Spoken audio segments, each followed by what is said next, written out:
Welcome to the Rise to the Challenge podcast. Joining today, he's a professional athlete, swimmer, and world champion medalist. It's Matthew Josa. How are you doing today, Matthew? Hey, what's going on? I'm so excited to have you on the show to talk about your rise to the challenge. What we like to do with our guests is go right to the beginning. Talk about where you're from and what were you involved in growing up? Yeah, so from Fort Mill, South Carolina. I grew up in Charlotte, North Carolina, so they're pretty close. It's lived about 3 minutes from the border, so you can kind of say them from either or. But I grew up in the area. I was born in Texas, but moved to the Carolinas when I was about 3, and honestly, I took to swimming pretty quickly. I'd say by the time I was about 5 or 6, I knew I was going to be a swimmer. Like I just already knew. I wasn't even swimming yet, but my sisters were doing it, so I looked up to them. Got one who's 8 years older than me. Her name is Brittany, and I just remember, watching her and being at one of her swim meets and just deciding right there and then I'm gonna be a swimmer. So yeah. At a young age, when you said you just wanted to be a swimmer, what was the main thing that caught your attention about the sport of swimming? That's a good question. I think that I've just had a love for the sport. Maybe it's the competition, maybe it's the racing. Sometimes we pick the things that like we inherently know we're good at, maybe at a young age. I think for me, it's just, I don't think it was necessarily that I was good at it. I think it's just that there's just this drive in me that loves pushing my body to the fullest extent that I can do. And I think that I'm constantly looking to push the boundaries as far as what my body can do, and what my mind can do. And also in other areas of my life too, like emotionally, spiritually, right? And so when it came to swimming, obviously I didn't know all that. I didn't have the tools to express what I'm saying now, but I think I just knew. I can't describe it. I just knew that I had it in me to push myself.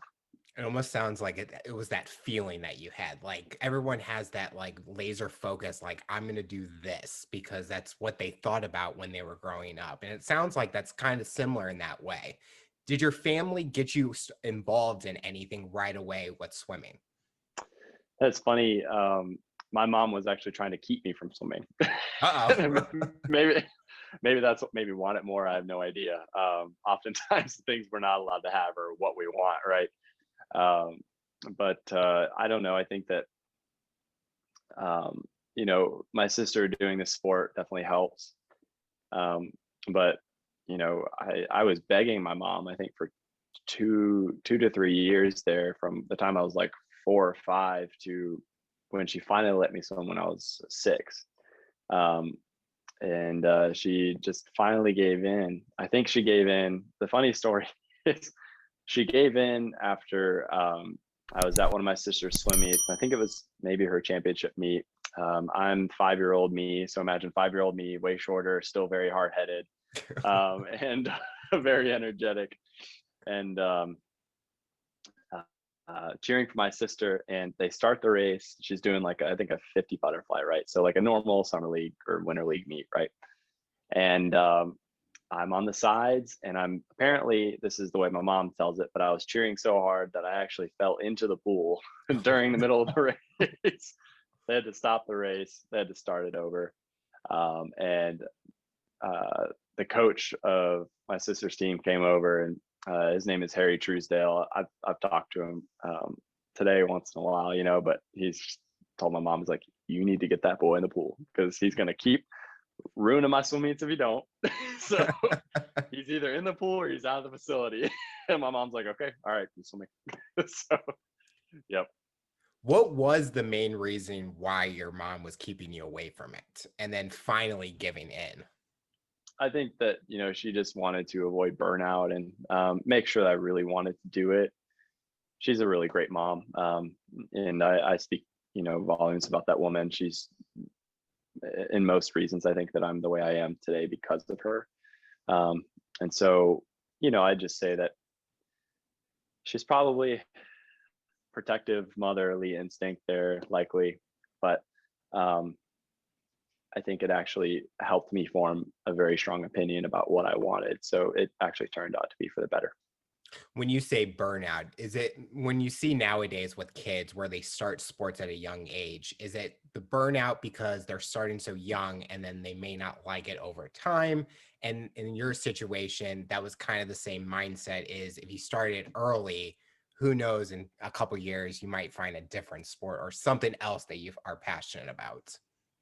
Yeah, burnout is definitely a legitimate thing. Especially something in high school, you'd see.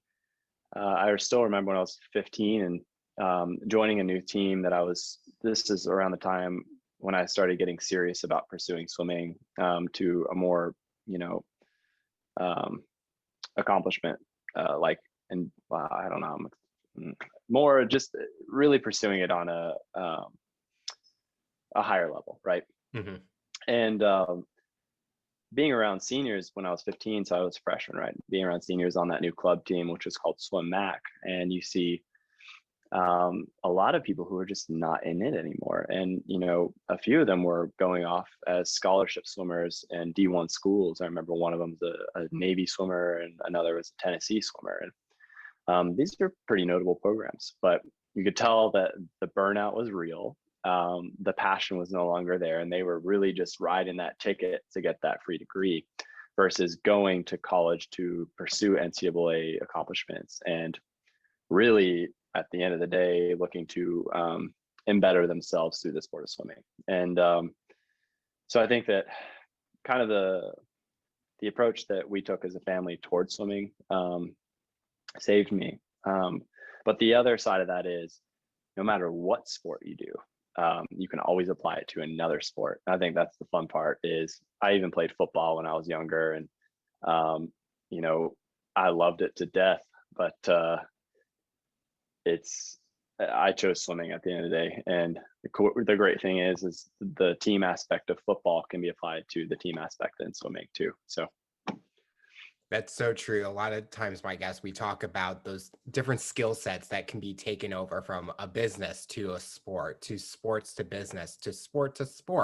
And it just shows that you can find something that works and connects with each other. And like you said, at least in a pool, you're not getting tackled by a bunch of people. Unless you're getting tackled by the next person swimming next to you in the next lane, but I haven't seen that happen yet. So maybe that needs to be a first. water polo. Oh, that is true. That's what that is. That I forgot. Never mind. Maybe someday. Hey, a new sport coming soon. You never know. Heck yeah. You heard it here first. Was there someone that you looked up to in your sporting career at a young age, or someone in general, even outside of sports? Yeah. They tend to be athletes for me growing up. So I looked up to Michael Phelps very much growing up. I had a poster of him on my wall, but there's another swimmer. His name is Aaron Pearsall. And he was a world, actually, I think he still owns the world record in the 200-meter backstroke, but multiple time Olympic gold medalist for the US in backstroke. And just a really cool outlook on life and approach to the sport that I think anybody can learn from. He's just got a very kind nature about him, and he's humble.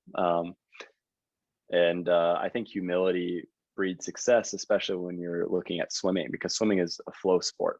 And if you try and approach swimming with any sort of pride, oftentimes you're going to learn humility very quickly. Mhm. So swimming is a very humbling sport. And so I think Aaron has a really great way of approaching it. And seeing him approach swimming really taught me some things at a young age. My last and other role model would be Louis Zamperini. He's got a movie called Unbroken and a book called Unbroken. And it's just such an inspirational movie. So yeah. When you're swimming or looking at like Michael Phelps, Aaron Pearsall, are you always taking the skill set when you're training and incorporating into your training sessions? Oh yeah. I think that's the difference between a professional and amateur athlete, or really just anybody who's growing up in a sport. If you want to become a professional, and I guess I could be talking to a younger version of myself or anybody who watches, right?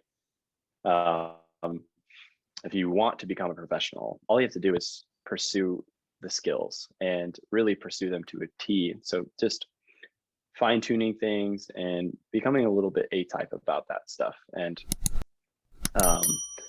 being okay with being that way. I think that oftentimes people who are hyper focused on details are almost criticized for it, because they're like, oh, why don't you chill out, right? Like you're doing this too much or whatever.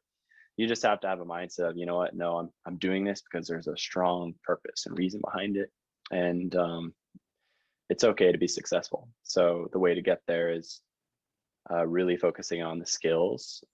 Even when you're doing practices that seem mundane, you can always make them more entertaining by focus. Do you feel swimming took over your life, or were you able to have the kind of the fun atmosphere, but also the social life of being a kid? You know, I think that swimming actually became a, you know, I'm in a group called Pure Desire, but we often talk about, you know, the desires of our heart, right? And a little bit of my background is I'm a pretty strong Christian believer in Christ, right? But outside of that, I think that oftentimes we have desires, right? And those desires can often propel us inward towards ourselves and almost cause an implosion. You kind of think of a rocket, right? And if that engine is, if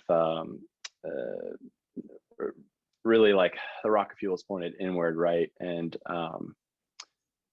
what's going to happen to the engine when you turn on the ignition? It's probably going to explode, right? And so for me, swimming was one of those desires and passions that really propelled me outward and towards better advantages in my life. And so think of a rocket working well and everything's fine-tuned. What happens? It gets lifted off the ground and hopefully goes to wherever its destination is, right?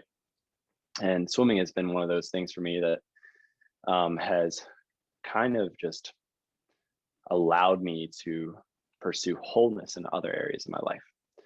And while that's not always the case, it's definitely given me a lot of opportunities in which I can. So, yeah. Were you ever worried as you're getting older, getting to the high school level, that what happens if I wasn't doing swimming? What would be that back route or backup route in a way? Because a lot of people with athletes that I've talked to, sometimes they're so focused that they don't know what would happen if they get injured, stuff or things change. But did you ever have something planned or an idea of what direction you would have gone in if swimming did not work out the way it did for you? You know, it's funny. I didn't in high school, and I think that has been really the past few years for me. I'm 26 now, and that's been the direction that I've been able to understand, or really like a mindset that I've been able to more understand over the past 3 to 5 years. And I don't think there's anything wrong with having only a plan A and no plan B, because if you want to get to your goals, you're going to make plan A happen. Yep. And you know, if you get injured, right, there's still ways to work through that. And I think that if you have a dream that is worth pursuing and is worth the pursuit, then you are going to make it happen. You're going to move heaven and earth to do it. And so for me, that was just the case when I was young, and it's still very much the case today. I think that we just had our Olympic trials this past week, and this time around I missed the team. But you know, it's funny because in 2016 I missed the team by a very marginal amount. I think it was two to 4 tenths of a second. And that being said, I was devastated. But fast forward 5 years, add a lot of emotional, spiritual, and physical growth, right? What's changed? Perspective. And that perspective has changed a ton, because I know that one, my identity is not in the sport. What you do is not who you are, most importantly. And two is, I think that it's allowed me to have a perspective of, okay, this sport has actually allowed me to really embrace and pursue wholeness in other areas of my life.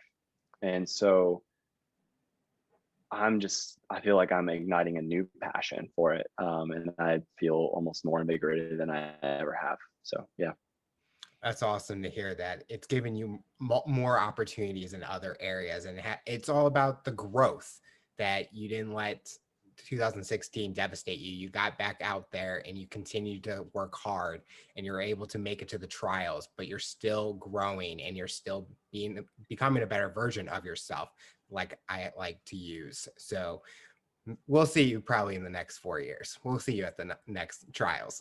I'll see you on TV and be like, I remember our conversation. Who knows? Maybe we'll have more. Yes. So what was your specialty event? 100 butterfly is and has been my main event. 100 freestyle as well. And we'll throw in some 50 freestyles in there sometimes too. So yeah. So did you prefer the shorter ones than like say the 400, or I know they do like the 15? Oh yeah. Right? I'm like, I can't swim 30 laps. I'd be tired after like 10 laps. So don't count me on 10. I'm not a distance swimmer. It's not that I don't enjoy it. I think I've actually learned to enjoy distance swimming the older I've gotten, but I definitely enjoy speed. There's just speed is where it's at, just gotta go for that. So what do they say in the Olympics? It's like the fastest, most exciting, like what, 10 seconds in the like 50 meters, 100-meter race. Yeah, it's just you watch it in a blink of an eye, it's over, and you're like, who won? My God, like, what happened? Yeah, unless it's Usain Bolt, then he's just I mean, like a car length ahead of people. Yeah, I was about to say, you blink, you definitely don't see him passing that finish line. Yeah. Oh, dang, man. Yeah. Were you looking at any scholarships in a certain college during this time when you were swimming at the club level or at the high school level? Yeah, there's always the schools that you've got, your dream school, right? So when I was 12, my dream school was, I had two. I had Auburn and Texas, and they were both national champions at the time. So I think that's pretty normal. Fast forward 6 years from then, I ended up going to a small D2 school called Queen's University of Charlotte. And from my freshman year, we moved from, I think, 15th in the nation to 4th. And then from freshman to sophomore year, we moved from 4th in the nation to 1st. And so we won our first national championship when I was there. And they've continued to win since, which is great. But after my sophomore year, I took a gap year for 2016. And during that gap year, my coach, who was not the Queen's coach, but a coach of a professional program called Team Elite. And on that program, a few names like Ryan Lochte, Colin Jones, Tyler Clary, a few other Olympic gold medalists, we were trained together. And that was a time where David Marsh, who's the coach, came up to me and we started discussing other options outside of Queens and Division II. And we came up with a few schools, and University of California was on that, University of California, Berkeley was on that list. And after a visit to that school, that became my number one, and decided to commit and just didn't look back. So, yeah. Making that transition from Queens to University of California, Berkeley, was it all about the opportunity you were going to be given to going to that new school? Yeah, I think that the latter part of my college degree was really about the education, and Queens is a great school. I knew that Berkeley, being the prestigious school that it is, would really provide opportunities outside of swimming and also outside of my education. So that was probably the main reason for transferring. And then the swim program at Berkeley isn't half bad either. So they just happened to be a national champions. So that's always good. And I figured I'd find a home there for the next 4-year quad for the 2020 Olympics. I was right, but I did end up leaving right before the turn of the year of 2019 to 2020. And that was for personal reasons. But yeah, I mean, just a great home I found in Berkeley, and go Bears, right? So yeah, just really cool on that program there as well. What were you pursuing, or was the main goal is being a professional athlete during this time, and you're just getting the degree to say that I have the degree? get that piece of paper, man.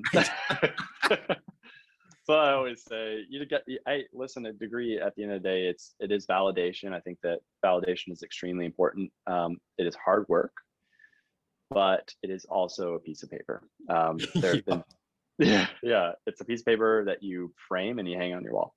And well, I can't say I framed it. It's probably in some box upstairs in my house somewhere right now. Mine is too. Mine is specifically sitting on a library bookshelf right now, in the box still. So yeah, can relate, Alex. And I just say that it's a piece of paper, and there's been so many people who've done significant and phenomenal things without it.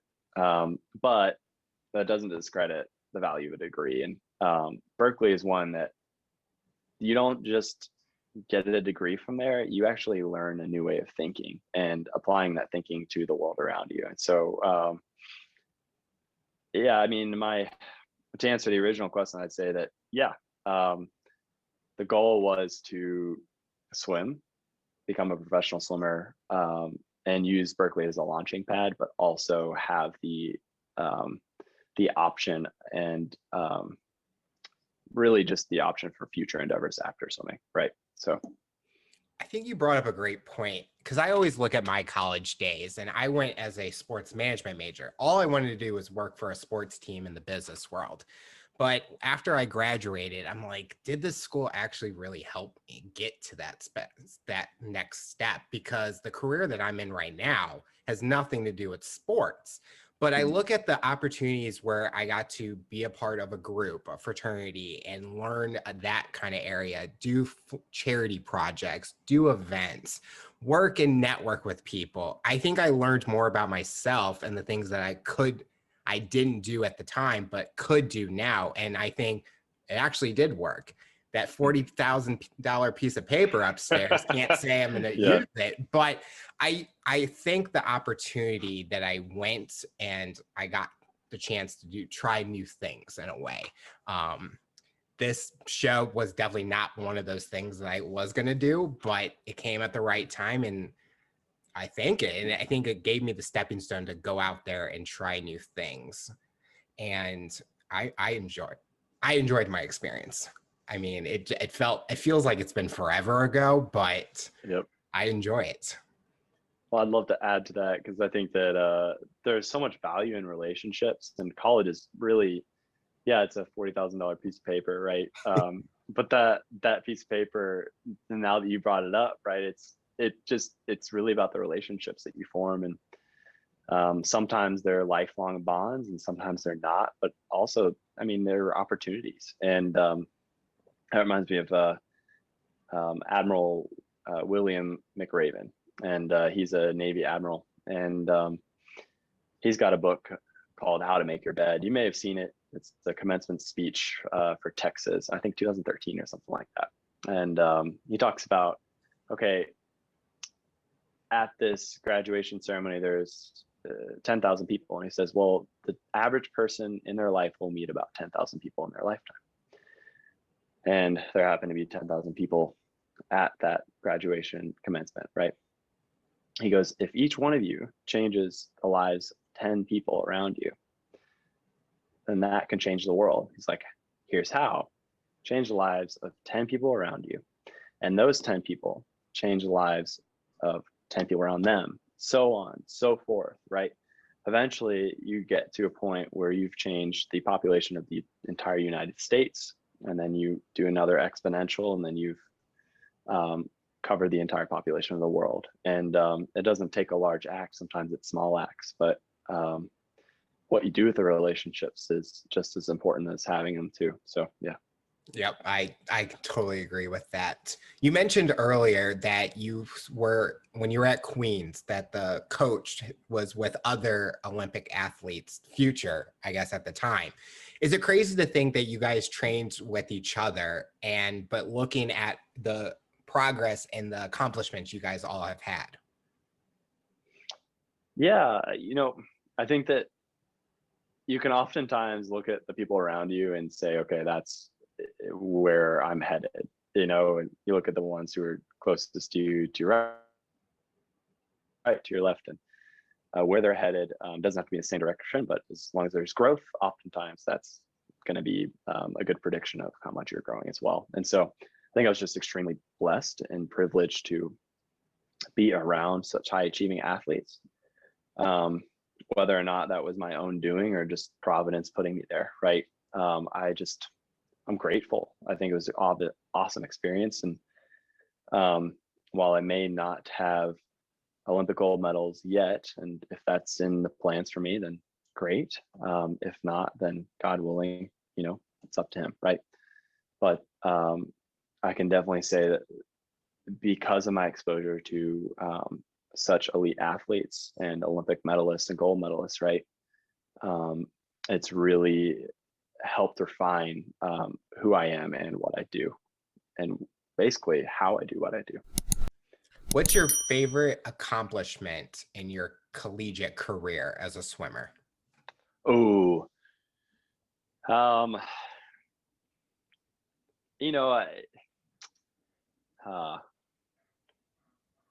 I think just one, I really enjoyed my senior year, and having younger guys to be around, but also mentor at the same time. And the funny thing is that when you're mentoring, you oftentimes are actually being mentored yourself. I've learned that. I'd say still the favorite experience I've had is my second year and winning the national championship with that team. We fought tooth and nail for that, and went through a lot of adversity, and that was just awesome. Icing on the cake, though, has been coming back to Queens for this past year and being able to be a role model for some of the younger guys and freshmen. And I'm 26 now, and it's amazing to see, like, wow, I was also 18 once. And seeing some of these guys and girls and where they're at, like with their growth in comparison to where I was at when I was 18, they're light years ahead. And so it's just really cool to even still be used as a mentor in that way. You talked about 2016 was your first experience with the Olympic trials.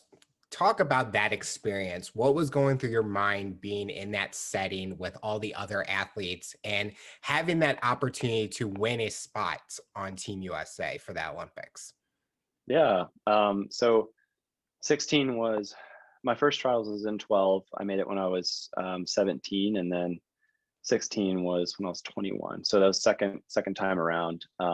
This time I had been training with Team Elite and a few Olympic gold medals, and I think that really helped boost my confidence. So going into that, I just won a national championship, and achieving the things I had at Queens, I was coming in with some pretty good confidence. And so getting to trials and moving through prelims, semis into finals, right?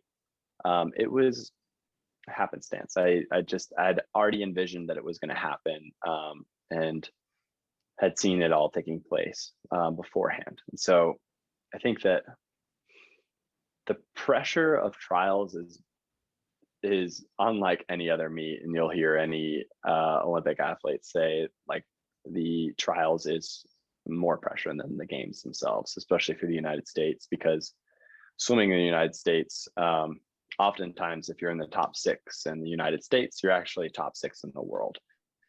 And so competing for spots on Team USA is really competing for medals. So that being said, my experience at 2016 trials, it's kind of profound. I mean, I remember most of it, but there are definitely moments where I was just so in the moment that it's just, it's almost like it didn't happen at times, if that makes sense. Yeah. When you didn't make the team, are you someone that kind of looks down on yourself, or do you always talk to yourself and say, what can I improve better for next time? Yeah, 2016 approach after not making the team versus this past week in 2021 at the Olympic trials, not making the team, different, very different. 16, I didn't have an initial reaction I think I was kind of shocked and in shock for a while, and really never addressed the grieving process of missing out on a team. And there is definitely a grieving process. But I think that led me to make some poor choices through the next couple years after, because I never addressed the emotional turmoil that was going on. And I think as an athlete, oftentimes you're pursuing greatness in your goals, right? And so you don't necessarily have time to address other emotional issues going on in your life. And so 2016 came to a point where we got the water boiling, and basically things started coming out, and I was not expecting that. So a little background, and I'm happy to be extremely open, right? I had never addressed family issues going on. And the year after 2016, summer of 2017, my parents got separated, then divorced, and kind of came out of nowhere. But after some soul searching and looking back, it's like it brought me to a period of extreme emotional growth. And that's just one area. There's a lot of other aspects to that year, but 2016, long story short, I think I buried a lot of my emotions, and they came to a head and a boiling point later on, in ways that were very hard to wrestle. Over the past 5 years, I've done a lot of self-work, and I believe that self-work has really led me to where I am today. And so after 2021 trials a week ago and missing the team, actually last Friday, in the 100-meter butterfly, it was interesting because it was almost, it's going to sound weird, but it was almost a relief, because I had been fighting so many battles in my personal life, health issues, financial issues, family issues, and it felt like all those battles chose me versus me choosing those battles. And you add coronavirus onto that in the extra year, right? Things get a little more fun. And so really, I think that anybody can relate to this, because especially me being the least of all, right? It's like we all have battles that we're fighting, and sometimes those battles choose us, and we've got to be kind of a quote unquote good soldier and fight the good fight. But 2021 was more of a relief because I had already addressed all the emotional issues of not making the team and where my identity was, and my identity not being in sport, but being in Christ, and also being centered on, not what I do, but who I am. And so it was a relief because I had almost finished fighting the battles that chose me. Now moving forward, I get to choose the fights that I want to fight. And that just brings immense clarity, freedom, liberation, and excitement. So yeah, just excited. Well, I'll say last week when the trials were on, I saw you up there. I'm like, oh my God, I'm literally going to be talking to him in like a week now. So I was cheering from here in Missouri. Let's go, man. Yeah. I was like, oh my gosh, if it was going, it'd be like, okay, it's something to talk about. Cause I mean, but just hearing your story and about you talked about 2016, were you always looking for someone that you could reach out to and talk about these things? Because you mentioned that you kind of buried your emotions, but was it hard to speak to someone about it because you were worried about the reaction that maybe someone would have what you were going through? Because you talked about the separation with your parents, and I've gone through the same thing, but I was at a different age at that point, and I was, I think, 3, but I've been living that life, but I knew that it's part of me, and there's other people out there that we're all going through that same thing, but it might be hard to talk about. So was that something for you? Was it hard to speak to someone about these issues? Yeah, it's interesting. It was just the family dynamic, I think, was just to backtrack, I think that oftentimes our childhoods, no matter, what sort of environment, no matter how abusive, whatever, right? We often see that as normality. And when somebody presents us a different picture of what real normality is, and to be honest, no family is normal.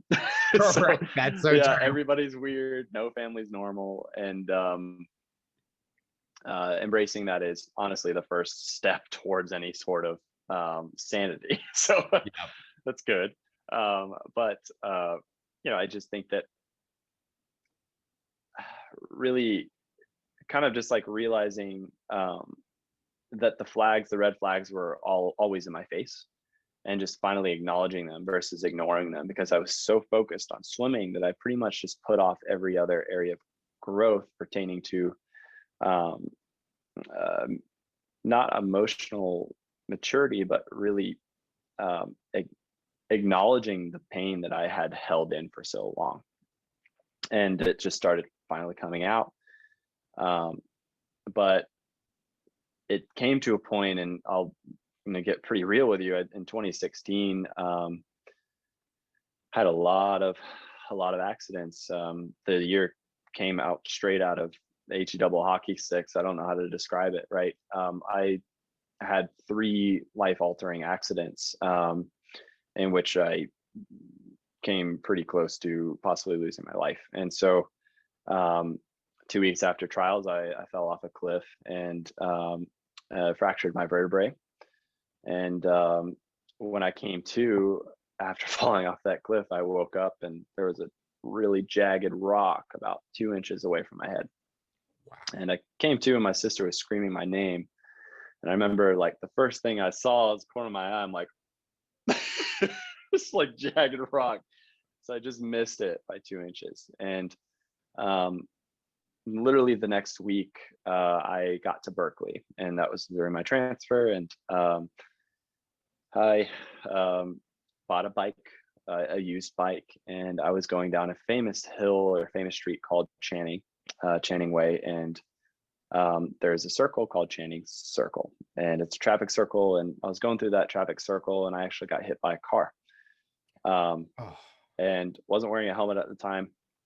And I flew over the top of the car, going about 20 miles per hour. And I just remember, having this voice in my head saying to just relax, ragdoll. And I did that. And thankfully I just landed on my wrist and broke my wrist, when easily I could have landed on my head. And so first week transfer, I've got a broken vertebrae that I knew nothing about until January, and a broken wrist that I had gotten a cast for. And the next 3 months passed by. I decided I want to buy a motorcycle, and within that month I got in another accident. And so things just like were crazy. Things just kept getting piled on. And so we came to a point of just kind of burying all this stuff, not acknowledging it, just pushing through, being a good soldier, right? Just doing the job. And, okay, one more thing, I can handle that. One more thing, I can handle that. And I don't think I never asked for help, because I always felt the responsibility to carry the needs of others around me, never to put anything on them. And so in 2017, around April, I got to a point of pretty severe depression. And I remember late in April, I basically made a decision that I was going to commit suicide within 24 hours. And this is where my story gets pretty interesting. I quite literally just prayed a prayer, and basically just asked the Lord and asked God if he was real. And at this point, I hadn't heard from anybody in my contacts for probably about a month. I'd really spiraled out and really just detached myself from people. And just remember like being very alone at that point. And within the next 24 hours, I had people reaching out to me from nowhere. And literally, I remember probably 8 to 10 different text messages, multiple calls, multiple voicemails, all literally saying the one word or one phrase, "I'm praying for you."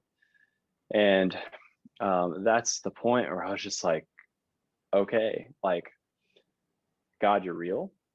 And I guess my life matters enough that you would do this. And so I just remember like being extremely moved, still am. And I think that's kind of where I started a new journey of really just acknowledging like, okay, really the turmoil that I had built up for so long inside. And it took time. It wasn't an all at once thing. I'd love to say that it was. It's like, boom, I'm done, right? I think that we always look for that. But that moment really, it was the starting point of what led me to today, and as kind of a launch pad for the rest of my growth. So yeah.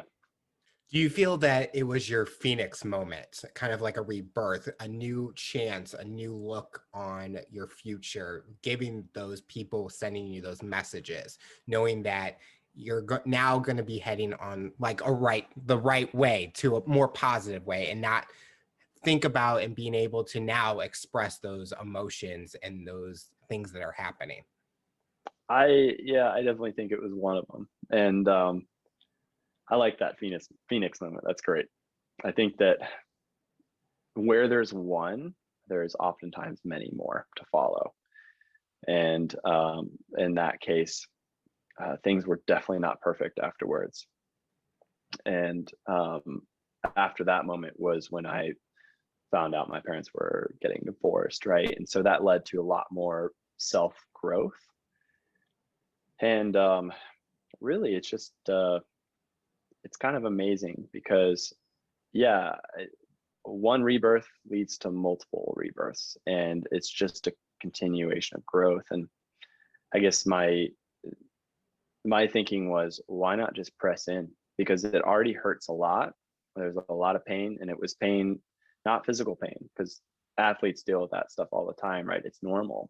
But emotional pain is another type of monster.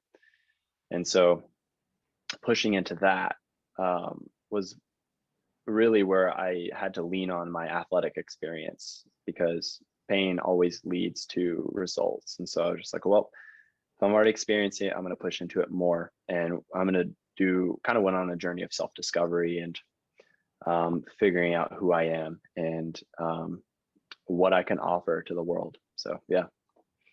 Do you feel that now you have an identity more than what people think that you are, just this athlete, but there's more to Matthew that we all know now today?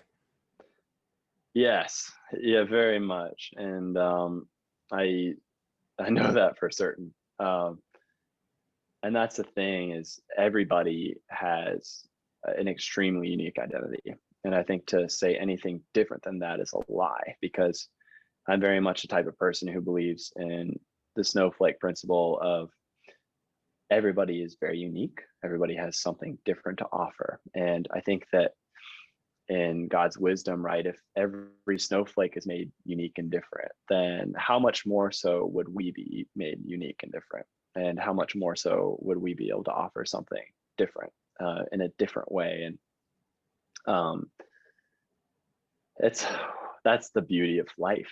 Like, that's what makes life so awesome, because it's nothing. It's obviously the gifts that we pursue, but the people make it great, because everybody is so different. And the great thing is, once you start pursuing that personal growth and pressing into it, the people you meet along the journey, it's so cool.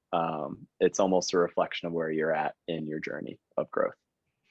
During these times, were you itching to get back into the pool at all, or waiting to heal and be able to swim again and compete at a high level? So that's the funny thing, is I was swimming and competing at a high level the entire time. And so I never stopped. In fact, I think that swimming was kind of my medication. It was the place I could go that stopped me from thinking about things. However, it just got to a point where there was so much stuff going on that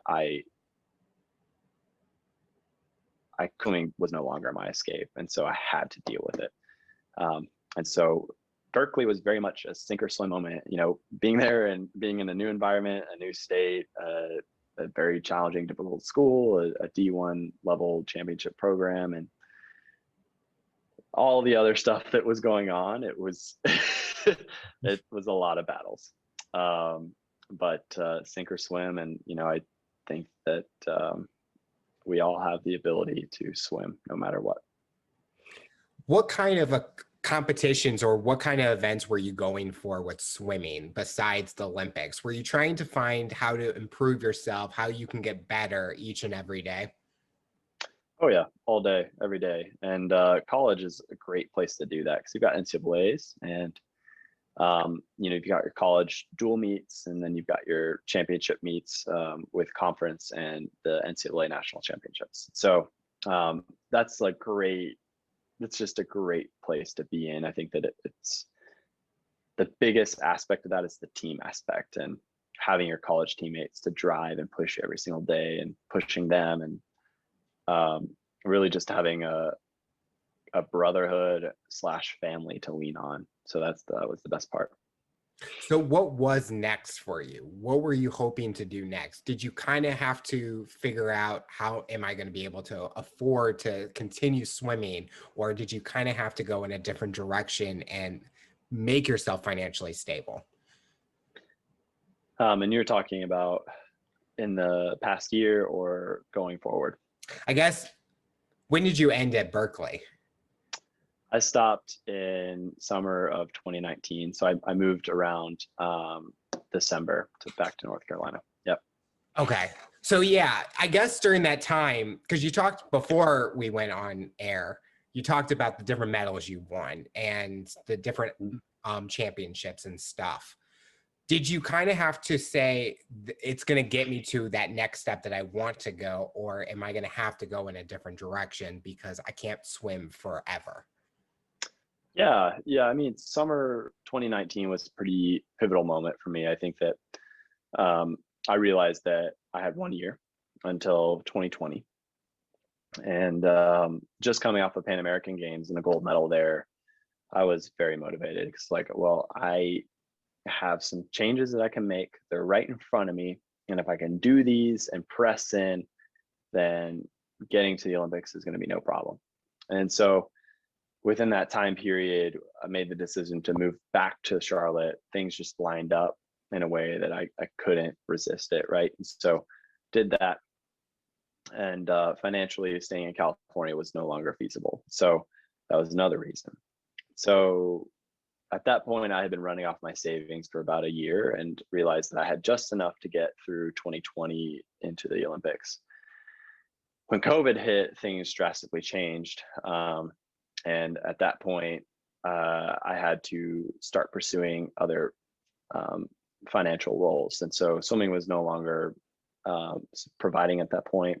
So I took up random, jobs. I took up bartending. I took up cleaning pools. I took up yard work, like anything to just get by, and did that up until the end of 2020 in November, December, and just realized that, okay, this is taking away a lot of my focus from the pool, because if I'm working late night shifts and having to wake up early in the morning and then do it all over again, I can't put my best foot forward. I can't pursue this with everything I've got. And so I had to stop, and got to a really hard point in February of this year where I remember approaching my coach and just saying, hey, listen, I still love swimming, but I cannot afford to do this anymore. I physically do not have the financial means to do this. And at that point, it was kind of a teary conversation. And that's when started looking around at my options. I got in touch with a guy, his name is Craig Harriman, and that's with Athletes in Action, great organization.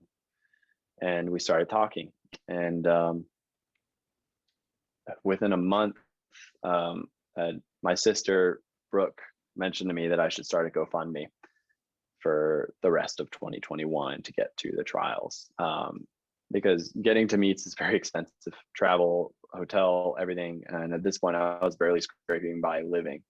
Like going to grocery stores was a struggle, because it's like, well, I can afford this, I cannot afford that. So Yeah. we're just going to buy the bare minimum.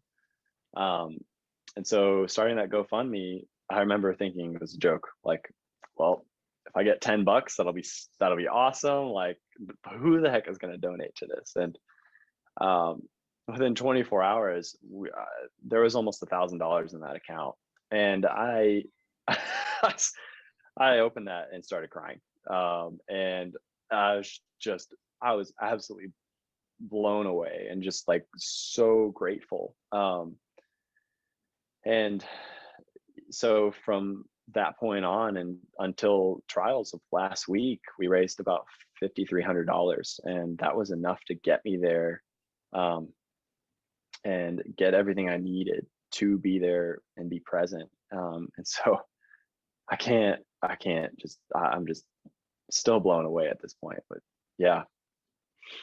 It kind of goes back to when you said about the text messages and those people reaching out to you that maybe you didn't know at the time, or reaching back out. And it kind of is that same message where you maybe didn't know any of these people that donated, but they all were supporting you and being there for you.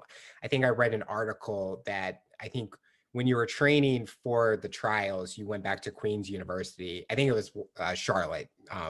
Net news sites, and it talked about the GoFundMe and how that you had the support of these people and you wanted to make them proud of them donating and getting you to that trials. You talked about it when you're swimming at that trials. Do you have those people in your mind and you're like, I'm doing this for those people also? Yes, very much so. And I just, in fact, one of my supporters, his name is Joel Thomas, and he made a quite sizable donation. But this was actually after meeting him, and Joel is an Olympic gold medalist from the '92 Olympic Games, and we met probably about a month and a half ago. And he also swam at Berkeley, so it was kind of crazy to meet somebody who's done a lot of the things I've done just years before. And he also went to Pan American Games right before his Olympic year. So it was like really cool. And so we talked, and it's like, hey, listen, gave me a pretty cool like perspective on really like making the team.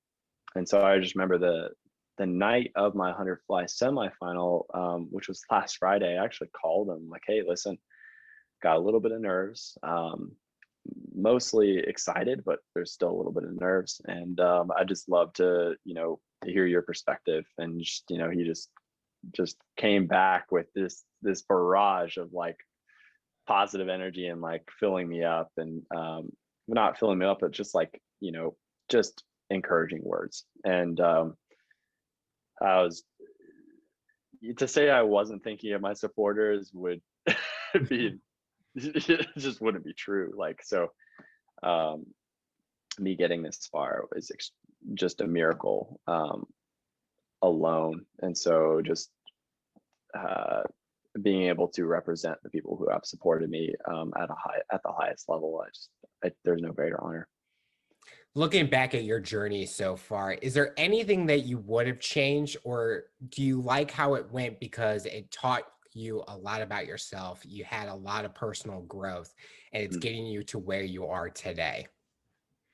I wouldn't change a thing. This is going to be the shortest answer, but I would not change a thing.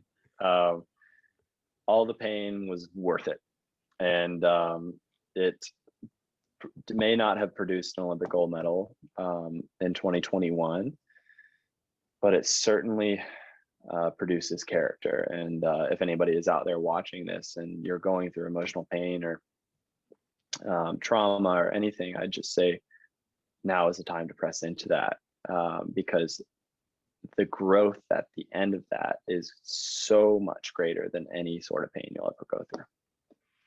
So what does the future look like for you? What are you hoping to accomplish personally and professionally in the next few years? Oh man, that's exciting.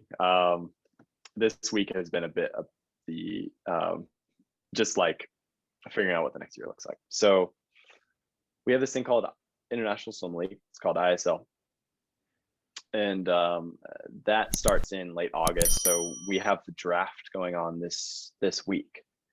So on Friday, I'm going to enter in some times and hopefully get drafted. So that'll be the next step. All goes well there, then I definitely believe I'll be able to pursue another year. And like I said, I had a lot of fights and battles choose me. And this time I get to choose my battle. And so long as, Lord willing, that's the most important thing. But me getting to choose my battle this time, it's so freeing. And it's just like I get to drive every single ounce of myself into this now. So I'm really excited. Well, I need to be watching the draft now to see if you get drafted. I think Let's go, man. Yeah. I think I saw the International Swim League. I don't know when, like the first time it came out, and I'm like, it's taken them this long to come up with this concept. Like, because I feel Yeah, like they could have done this like years ago, but it's in like the 90s easily. Yeah. yeah, and now it's come out and it's like, okay, I'm gonna get into this. I think anytime it's usually because with TV nowadays, it's usually reruns. So it's like, give me something new to come on TV. And that was definitely something new. And let's hope. Is there a team that, well, it might be spoilers, but is there a team that you're looking at that you're like, ooh, maybe I want to be on them? Heck yeah. I mean, the Cali Condors won this past year. But I was in season 1 with the LA Current, and it'd be fun to jump on that team again. But honestly, I am just going to be grateful to be in the league at this point, this upcoming year, and be able to have another chance to prove myself, but also kind of show the world I'm back. So I'm excited. Is there a lot of traveling when it comes to that, or is it like with like a baseball season, it's only during this time? Because swimming is one of those sports where it's indoors for the most part and you can swim all year, but is it like a big contract or something, or is it like something that's temporary in a way? They go year by year, and so yeah, you can pretty much be signed to a team. So the bigger swimmers, Caleb Dressel, Olivia Smaliga, Chad Leclos, right? Sarah Sostrom, like those are the swimmers that are basically just they're guaranteed like a spot no matter what at this point, because they've achieved a dominance level in their events and that sport. And so that would be the point of like, okay, you've got a spot, but otherwise it's year to year, and the draft starts over every single year. So you may be on the same team, you may not, and that's the fun about it. And so there's tons of traveling. This time it's in half of the trip is in Italy, the other half is in Budapest. So yeah, it's going to be really cool. Sneak me into your luggage. I'll go to Yeah, man, we'll hang out. Oh my we'll God. Grab some beer. Yeah, I'm down. Talking about your journey so far, for someone that's listening to this interview, the final question I'll ask you, what tips or advice would you give someone to overcome challenges, accomplish their goals, and rise to the challenge? I think, just going back to when it comes to rising the challenge and overcoming obstacles. We all have areas that we know we need to address, but have put off or continually put off and maybe don't press into. And I'd say that if I've learned anything in my life, it's 1, press into your pain, but 2, and more importantly, ask for help.